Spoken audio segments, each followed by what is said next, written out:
8% to the GDP. It is the second largest recipient of FDI in the country. And it gives a large employment. The current figure of employment is about 40 million. There are various challenges before the construction sector, and the government has been trying over the last year to improve upon the functioning of the construction sector. If you recollect, we had simplified the arbitration law. We had now provided for fast-track arbitrations so that in a large number of infrastructure projects, the process of dispute redressal could be made easier. Establishment of commercial courts and having a commercial court division in every high court was one of the steps. So today an important proposal of the Niti Aayog came up before the cabinet and the same was approved. The proposal has several key features, but I'll just address you on the 5 important features in relation to the construction sector. The first proposal is that wherever there are disputes pending between public bodies and construction contractors under the old Arbitration Act, which was time consuming, there will be an option with consent to shift over to the new arbitration procedures, where there is a procedure for a cheaper and a quicker fast-track arbitral process. But the second aspect is the most important decision, that a large number of construction companies have, in relation to their projects against government bodies and public sector bodies, arbitral awards in their favor. Now, these awards have been challenged before the courts. The scope of challenge are now under law is quite limited. And as long as the challenge remains pending, even interest keeps mounting up. Today, the cabinet decided that when an award has been made and a public body is challenging the same against a margin-free bank guarantee being given by the contractor, 75% of the amount will have to be released to him. And this 75% of the amount will have to be spent by the contractor in completing the project and in discharging the bank and financial institutions' dues.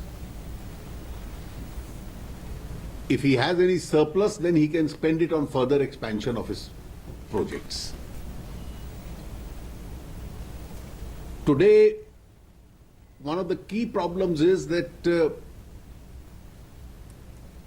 there are a large number of awards where payments have not been made, and consequently, the contractors have not been able to pay the banks. And therefore, it has adversely impacted the balance sheet of both the companies and the banks itself. As a result of which the projects have come to a halt. So to give liquidity into this sector, where awards have been made against a margin-free bank guarantee, 75% of the monies would have to be released.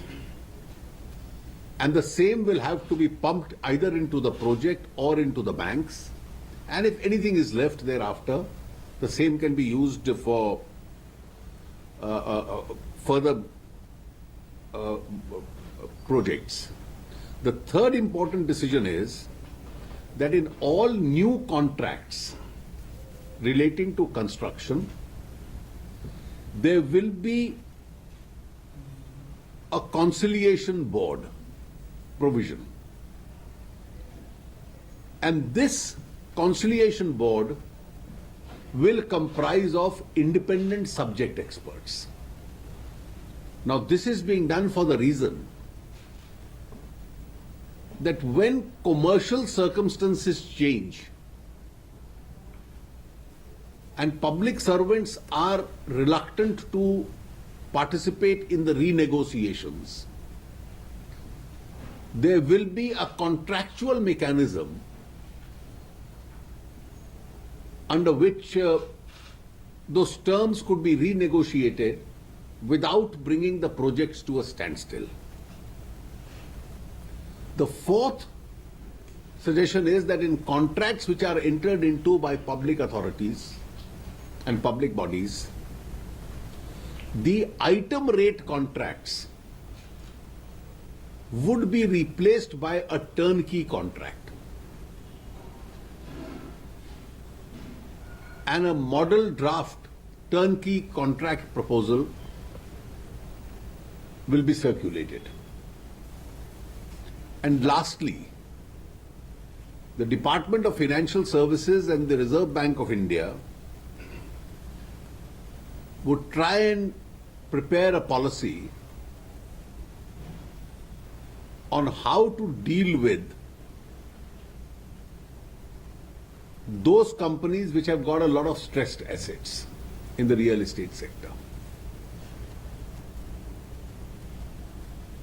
We hope that a series of these decisions will pump in a lot of liquidity into the sector, activate real estate projects which have and infrastructure projects which have been stranded for some time, and support the entire process of dispute resolution in relation to construction and real estate.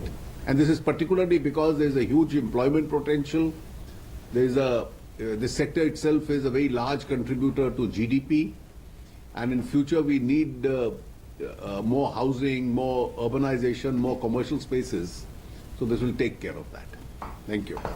Thank you. Is there any questions, please? Sir, now just wanted to check, when you saying the policy that RBI and DFS together will make, what will this policy entail and what are the benefits? देखिए, उस policy में ये उद्देश्य होगा कि किसी प्रकार की वो वर्कआउट करेंगे। अभी तो सुझाव है हम लोगों का कि जो स्ट्रेस्ड एसेट्स है रियल एस्टेट सेक्टर के, उनको डिस्ट्रेस किस तरीके से किया जा सकता है। मैं मानता हूं कि अगर 75% of the awarded amount real estate companies को मिल जाता है, सो ये अपने आप में काफी सिग्निफिकेंट होगा. It will pump in a lot of liquidity. Now over and above this, if such steps are possible, the central bank and the DFS would decide that. Sir, it's actually looking at reworking of the loans in progress when we speak of discharging the real estate. No, you see, we've taken a pragmatic view because there are awards. The awards have been challenged. We are conscious of the fact that arbitrary awards, the scope of challenge is very limited. But then pending that challenge, because the judicial process is time consuming, the economic activity comes to a halt and the interest keeps mounting up. So the whole system is suffering. Now, if you want to challenge it, please challenge it, but pay 75% of the amount against a bank guarantee, and so that the real estate sector itself doesn't stop. Sir, you've got what's the Union Finance Minister Arun Jaitley briefing the media on the cabinet on the decisions taken in the cabinet meeting, the significant decisions taken in the construction sector per se as well, apart from other decisions. The minister there was saying that, of course, various challenges are there before the construction sector, and of course, these decisions have been taken to boost the real estate and the construction sector. The minister there also mentioned about the certain provisions, the decisions that have been taken in the cabinet meeting vis-a-vis a conciliation board that will comprise independent subject experts, and also the item rate contracts be replaced by turnkey contracts. The minister there hoped that these decisions will help in pumping liquidity in the real estate sector and support the process of dispute resolution. The minister there also said that the companies which have got a lot of stressed assets will, of course, these decisions are going to help such companies as well. So crucial decisions taken there in the cabinet meeting.